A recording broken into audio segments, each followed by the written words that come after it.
قریشی صاحب نے ساری تقریر جو فرمائی وہ ہوا میں تیر چلائے، اس کے پیچھے کوئی دلیل، کوئی بنیاد، کچھ بھی نہیں، حتیٰ کہ امام صاحب کو بچاتے بچاتے دوسرے ساتھی کے ذریعے امام صاحب کو بھی پھنسا دیا۔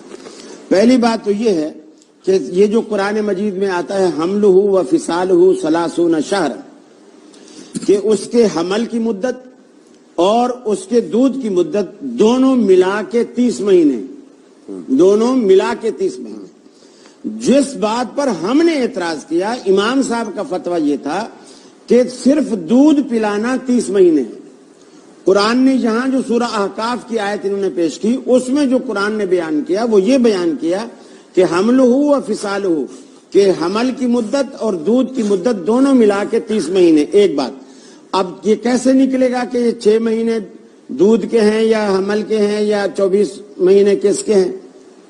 قرآن مجید کی وہ آیت جو والوالدات یرضعن اولادہن حولین کاملین، اس آیت نے یہ واضح کر دیا کہ حمل کی جو دودھ کی جو مدت ہے وہ 2 سال ہے۔ 2 سال کا مطلب 24 مہینے، ایک سال میں 12 مہینے ہوتے ہیں۔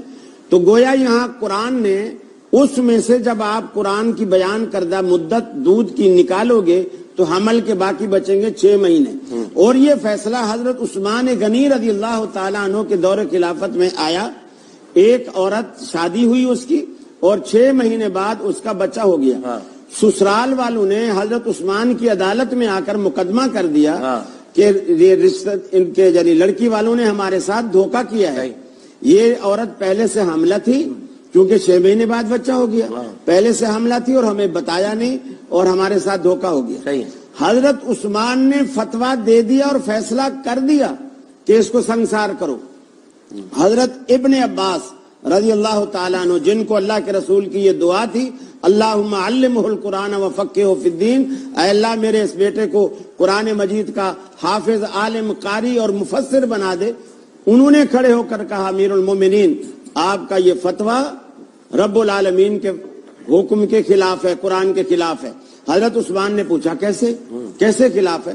انہوں نے قرآن کی یہی 2 آیتیں پڑھی۔ پہلی یہی پڑھی کہ حملہ و فصالہ 30 شہرا، کہ قرآن ایک جگہ کہتا ہے کہ حمل کی مدت اور دودھ کی مدت 30 مہینے ہے۔ حضرت عثمان نے کہا ٹھیک ہے، لیکن اس سے یہ کیسے ثابت ہوگا کہ اس کا یہ حمل 6 مہینے والا درست ہے؟ انہوں نے کہا قرآن کی دوسری آیت میں اللہ رب العالمین کہتا ہے والوالدات یرضعن اولادہن حولین کاملین، مکمل مدت دودھ کی پلانے کی جو ہے وہ 2 سال ہے۔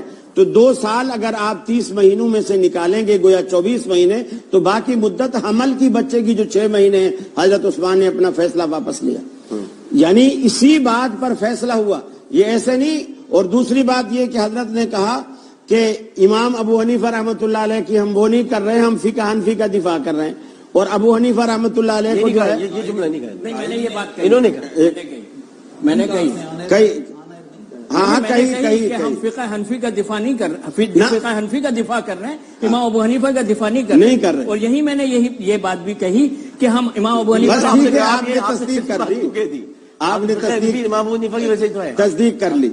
اب آپ دیکھیے یہ ایسی ہستی کو انہوں نے، حالانکہ جو عزت اہل حدیث امام حنیفہ کی کرتے ہیں یہ نہیں کر رہے، ایسی ہستی کو انہوں نے امام بنایا جس سے آپ جان چھڑانا چاہ رہے ہیں، جس سے جان چھوڑ آپ عزت کرتے ہیں۔ ایک منٹ، جعفر منصور کی فقہ حنفی جو ہے، فقہ حنفی نام ہی ان کی طرف منسوب ہے، امام اعظم کی طرف، ابو حنیفہ رحمۃ اللہ علیہ انہی کی کنیت، اب نام ہی فقہ حنفی کا انہی سے منسوب ہے، فتوے مان رہے امام حنفی تو دین حنیف سے نکلا ہے بھائی، سنے تو صحیح، دین حنیف سے نہیں نکلا، ابو حنیفہ سے نکلا ہے۔ اچھا، اور اس کے بعد ابو حنیفہ دین حنیف پہ نہیں، اچھا، اور فتوے لے رہے ہیں امام محمد کے، فقہ محمدی کا ہو کیوں نہیں کہتے؟ وہ تو پھر اہل حدیث بن جائیں گے اگر فقہ محمدی کہیں گے تو۔ فقہ محمدی کہو، فقہ یوسفی کہو، لیکن نام فقہ کا بڑے امام کے نام پر ہے اور فتوے اس کے مانے نہیں جا رہے۔ اور دوسری بات یہ کہ جب امام صاحب کے فتوے ہی نہیں ماننے تو تمہارے مقلد ہونے کا فائدہ کیا ہے؟ اس سے تو میسوی صاحب نے لاکھ درجے بہتر بات کی، لیکن انہوں نے کہا کہ ہم مرے ہوں کی تقلید نہیں کرتے۔ کتنی اچھی بات ہے، کتنی خوبصورت بات ہے کہ مرے ہوں کی یہ تقلید نہیں کرتے، ریفرنس دیتے ہیں مگر دیتے ایک وقفے کے